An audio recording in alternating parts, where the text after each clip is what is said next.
சில ஆறுகள் சலசலவென பாய்ந்து ஓடும். சில ஆறுகள் மெதுவா நம்ம கண்முன்னாடியே மறைஞ்சிடும். கௌசிகா அப்படிப்பட்ட ஒரு ஆறு.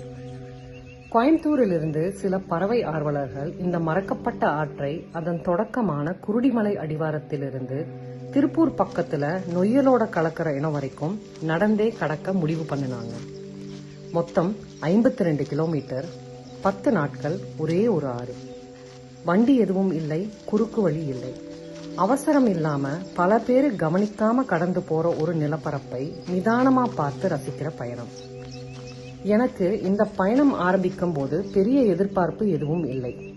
எங்கே போய் சேரப்போறோம் என்பது முக்கியமில்லை, பயணம்தான் முக்கியம். அதன் பாதையை தொடர்ந்து நடக்க ஆரம்பிச்ச கொஞ்ச நேரத்திலேயே அதன் காயங்கள் கண்ணுக்கு தெரிய ஆரம்பிச்சது.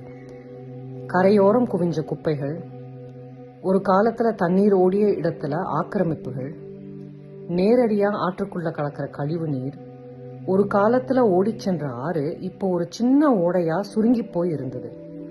பல நூற்றாண்டுகளா இந்த நிலத்தை கடந்து பயணிச்சிருக்குது கௌசிகா. சமீப காலத்துல கூட பருவமழை வந்தா அதுல தண்ணீர் ஓடி இந்த பகுதியையே உயிரோட வைத்திருந்தது. இப்போ அந்த உயிர் மெல்ல மெல்ல மங்கிக்கிட்டே போற மாதிரி தோணுச்சு. ஆனா நாம இன்னும் உத்து பார்க்க ஆரம்பிச்சப்போ இந்த ஆறு வேற கதைகளையும் காட்ட ஆரம்பிச்சது. ஏன்னா நாங்க நடந்தோம், மெதுவா நடந்தோம்.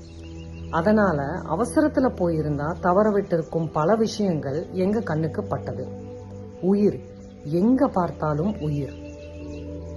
காலை வெயில்ல உடம்பை சூடாகிக்கிட்டு இருந்த கண்ணாடி விரியம், தன்னோட கூட்டை காப்பாத்த சத்தமா அலறிக்கிட்டு இருந்த செம்மூக்கு ஆள்காட்டிகள், கரையோர மண் சுவர்கள்ல தங்கள் குஞ்சுகளை வளர்த்துக்கிட்டு இருந்த சிறிய பஞ்சுருட்டான்கள், அரசமர பொந்துக்குள்ள அடைஞ்சு இருந்த ஒரு சாம்பல் இருவாட்சி.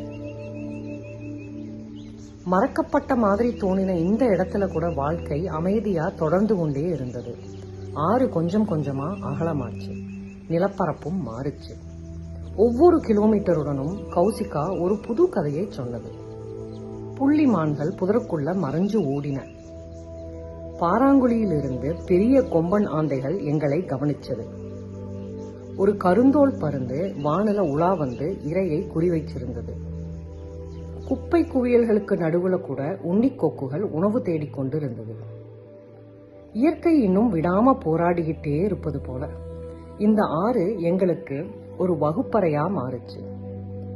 மணலுக்கடியில் பொறுமையா காத்திருந்த குளிநரிகள், பழைய மரங்களோட பொந்துகளுக்குள்ள குடியிருந்த தேனீகள், பறவை மாதிரி தோற்றமளிக்கும் ஹம்மிங் பேர்ட், ஹாக், மாத், ஒரு அந்துப்பூச்சி, ஒரு பெரிய ஆச்சரியம். ஒரு உலகுக்குள்ள இன்னொரு உலகம், ஒரு கதைக்குள்ள இன்னொரு கதை. பல மரங்கள் பூத்திருந்தன.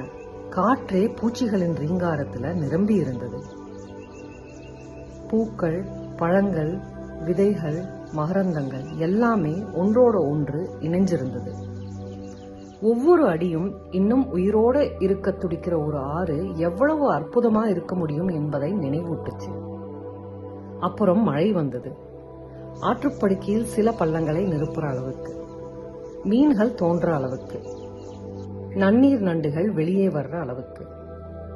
உயிர் ஒரு வாய்ப்புக்காக எவ்வளவு பொறுமையா காத்திருக்குது என்பதை காட்டுற அளவுக்கு.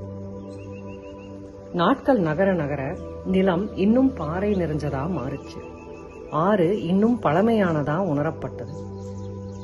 இறுதியில நாங்க வந்து சேர்ந்தோம் கௌசிகா நொய்யலோட கலக்கிற இடத்துக்கு.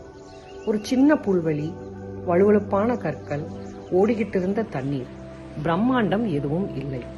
ஒரு அழகான பயணத்தோட அமைதியான முடிவு மட்டும். நாங்கள் அமைதியா உட்கார்ந்திருந்தோம், கேட்டுக்கிட்டு இருந்தோம், பார்த்துக்கிட்டு இருந்தோம். அந்த கணத்துல முழுமையா இருந்தோம்.